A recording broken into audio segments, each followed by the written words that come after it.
Ada. Oke yo, terus yo tak mulai ya tim yo. Oke. Bismillahirrahmanirrahim. Assalamualaikum warahmatullahi wabarakatuh. Selamat malam kepada Pak Fahmi selaku dosen pengampu mata kuliah finansial teknologi. Nah, langsung saja di sini pada kali ini kami dari anggota kelompok 5 akan bercerita tentang Green Speed, yakni sebuah program kami yaitu jembatan impian menuju dunia digital. Langsung saja perkenalkan nama saya Firman Pratama Fauzi dengan NIM terakhir 148. Dilanjutkan teman saya. Perkenalkan, saya Dimas Zanul Arifin dengan NIM terakhir 433. Baik, langsung saja kami akan memberikan eh, untuk latar belakangnya. Nah, anak jalanan menghadapi berbagai tantangan termasuk rendahnya harga diri dan keterampilan sosial. Sebuah studi di Amerika Selatan menunjukkan bahwa anak jalanan memiliki harga diri dan keterampilan yang rendah dibandingkan dengan anak jalanan. Pelatihan dan pelatihan efektif dalam meningkatkan kompetensi jalanan. Dan program pendidikan umum seperti pelatihan keterampilan dan bimbingan moral dapat meningkatkan harga diri anak jalanan. Pelaksanaan pelatihan soft skill bagi anak jalanan masih menghadapi berbagai kendala, seperti keterbatasan budaya dan kurangnya pengetahuan dan masyarakat. Program Speed bertujuan untuk menjembatani kesenjangan ini dengan menyediakan pelatihan soft skill yang dirancang khusus untuk anak jalanan. Program ini akan mencakup pelatihan komunikasi, manajemen diri, kerja tim, dan keterampilan lainnya yang relevan dengan mereka. Dengan dukungan dan masyarakat melalui kampanye program ini, diharapkan anak jalanan dapat memperoleh keterampilan yang diperlukan untuk dikembangkan berusaha yang kemudian. Nah, ini SDGs-nya. Jadi tersebut itu terkait dengan tiga poin SDGs, yaitu SDGs keempat yakni Quality Education, SDGs 8 Design Work and Economy, dan SDGs 10 yakni Reduce Inequalities. Selanjutnya, visi misi dari TESDI sendiri, ya, visinya adalah menjadi jembatan bagi anak-anak jalanan menuju masa depan yang gemilang di dunia digital melalui akses pendidikan dan pengembangan keterampilan dan kesempatan karir. Dengan visi tersebut, maka TESDI memiliki misi, yakni memberikan pelatihan teknologi dan soft skill, meningkatkan akses pendidikan digital, membangun jejaring mentorship dan karir, dan mendorong kolaborasi sosial, serta mengembangkan potensi.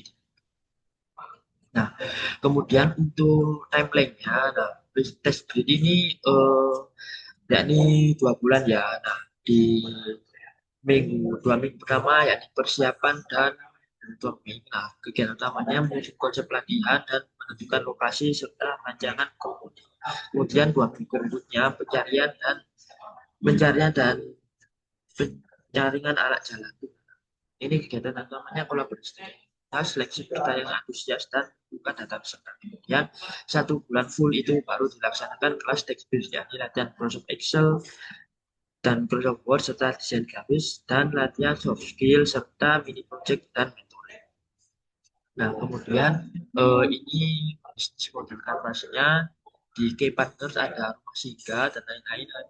Di key activity ada kepelatihan, bimbingan langsung oleh internal dan lain-lain. Kemudian ada value yang seperti ini, ada akses gratis ke pelatihan digital dan skill. Kemudian customer relationship-nya itu update perkembangan berita via media sosial.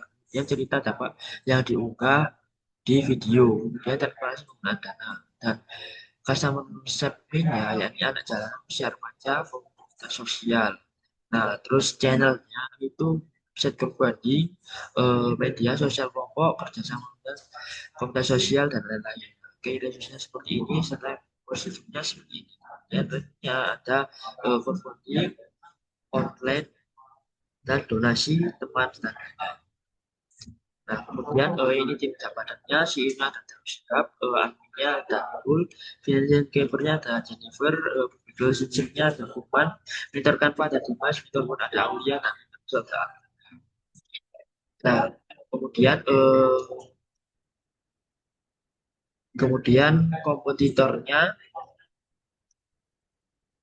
yakni ada Yayasan Rumah Singgah, Sahabat Anak, Rumah Coding Surabaya. Nah, jenis layanannya ada pelatihan soft skill dan secara offline. Nah, kemudian ada digital skill dasar. Kemudian untuk ada fasilitas lengkap, yakni ruang pelatihan, perangkat laptop. Nah, kemudian untuk ada modul belajar cetak. Ini berisi materi skill, contoh dan latihan soal dan panduan pengembangan diri jangka panjang. Nah, untuk selanjutnya akan dijelaskan oleh teman saya. Baik, sekarang saya akan menjelaskan market size dari TextBridge ini sendiri. Itu fokus ke Kecamatan Wonokromo yang terletak di Surabaya. Total addressable market atau TAM yaitu anak jalanan dan anak marginal di Wonokromo. Yang kedua, Wonokromo dikenal sebagai salah satu kawasan padat penduduk dan memiliki kantong kemiskinan urban di beberapa kelurahan seperti Ngagel, Dagir, Darmo, dan Sawanggaling. Terdapat juga kawasan di sekitar terminal, pasar tradisional, dan bantaran sungai yang sering menjadi tempat tinggal atau aktivitas anak jalanan. Berdasarkan data dan estimasi lapangan dari Dinas Sosial serta NGO lokal, terdapat kurang lebih 500 anak berada dalam kategori rentan, dalam kurun tidak sekolah, putus sekolah, atau di lingkungan rawan. Selanjutnya, Serviceable Available Market atau SAM. Seperti anak-anak yang bisa dijangkau melalui mitra lokal dan komunitas. Selanjutnya, Wonokromo memiliki beberapa potensi lokasi kerjasama seperti Masinggah, PKBM, Komunitas Pemuda Masjid, dan Posyandu Remaja. Estimasi anak yang dapat dijangkau melalui kolaborasi selama 2 bulan kurang lebih 100 anak. Yang ketiga yaitu Serviceable Obtainable Market atau SOM. Target realistis TextBridge yaitu Wonokromo sepanjang 2 bulan. Bulan 1 sampai 2 yaitu 70 anak melalui 2 titik mitra, rumah singgah dan PKBM. Kegiatan berbasis tatap muka dengan fasilitator dan akses perangkat bersama seperti komputer atau laptop. Next. Selanjutnya marketing plan. Target pasar awal yaitu 40 anak rentan tidak sekolah atau putus sekolah di Wonokromo melalui kemitraan strategis dengan rumah singgah dan PKBM. Strategi utama yaitu kemitraan kuat, konten relevan dan sederhana, sosialisasi interaktif. Untuk taktik kunci selama 2 bulan pertama yaitu pertemuan intensif dengan pengurus mitra untuk koordinasi, selanjutnya penyediaan materi informasi singkat, dan yang terakhir sesi sosialisasi tatap muka yang dipimpin fasilitator di rumah singgah dan PKBM. Pengukuran keberhasilan awal. Target pendaftaran yaitu 40 anak, terus keterlibatan mitra, tingkat partisipasi aktif dalam sosialisasi dan promosi. Umpan balik awal yaitu respon positif dari anak-anak dan pengurus mitra. Anggaran pemasaran awal, minimal mengadakan jaringan mitra dan pembuatan materi secara internal. Next. Selanjutnya saya akan menjelaskan tentang UI UX website TextBridge ini sendiri.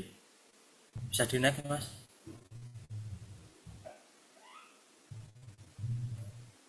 Untuk yang pertama yaitu ada menu beranda. Di dalam menu beranda sendiri terdapat fitur judul dan deskripsi misi dengan tujuan menyampaikan secara singkat apa itu TextBridge dan misi sosialnya. Selanjutnya ada fitur statistik dampak yang bertujuan untuk menampilkan jumlah anak terbantu, jumlah program, jumlah mentor, dan hasil. Dan yang ketiga yaitu ada fitur tombol aksi donasi sekarang dan pelajari program.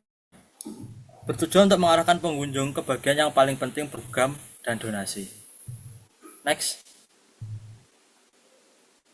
Menu kedua yaitu menu program.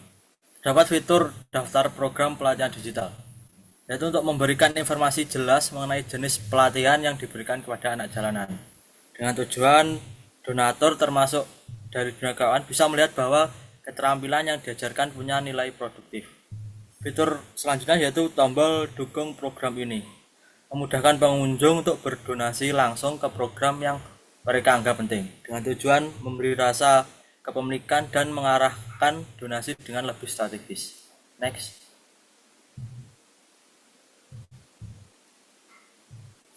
menu ketiga yaitu menu sukses atau kisah sukses. Dalam menu sukses terdapat fitur kisah nyata alumni program, yaitu menampilkan hasil nyata dari program pelatihan perubahan hidup anak jalanan. Dengan tujuan sebagai bukti konkret seperti ini sangat penting untuk meyakinkan calon donatur, termasuk dari institusi atau pribadi di bidang keuangan. Untuk fitur selanjutnya yaitu testimoni langsung dan kutipan motivasi dari alumni anak jalanan. Yaitu untuk menyentuh sisi emosional dan memperkuat rasa empati. Dengan tujuan testimoni ini adalah strategi sosial yang ampuh dalam meyakinkan publik pada kasus ini, yaitu meyakinkan donatur. Next. Bisa di next. Menu terakhir yaitu menu donasi. Bisa dikembalikan. Menu terakhir yaitu menu donasi.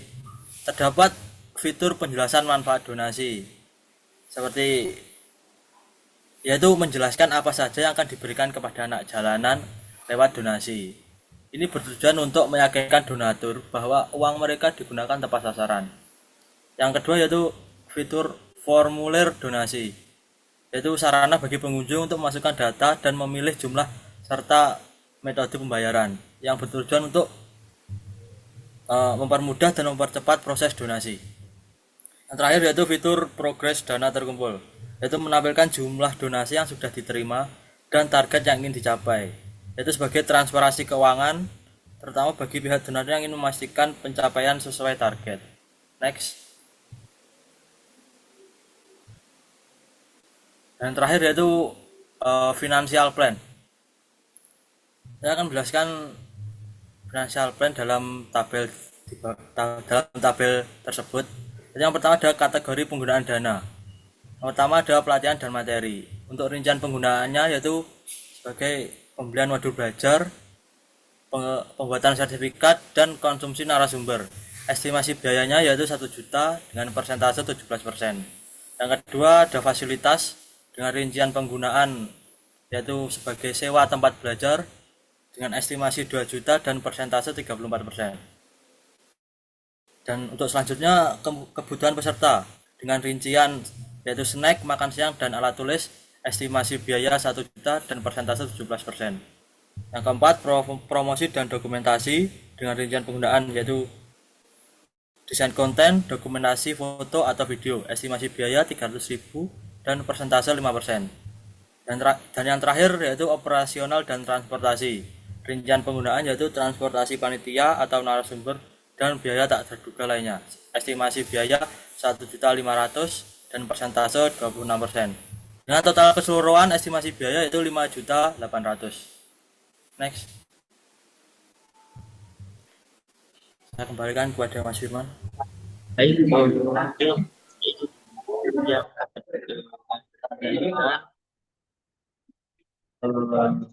kami mohon maaf bila ada salah kata dan Assalamualaikum warahmatullahi wabarakatuh. Waalaikumsalam warahmatullahi wabarakatuh.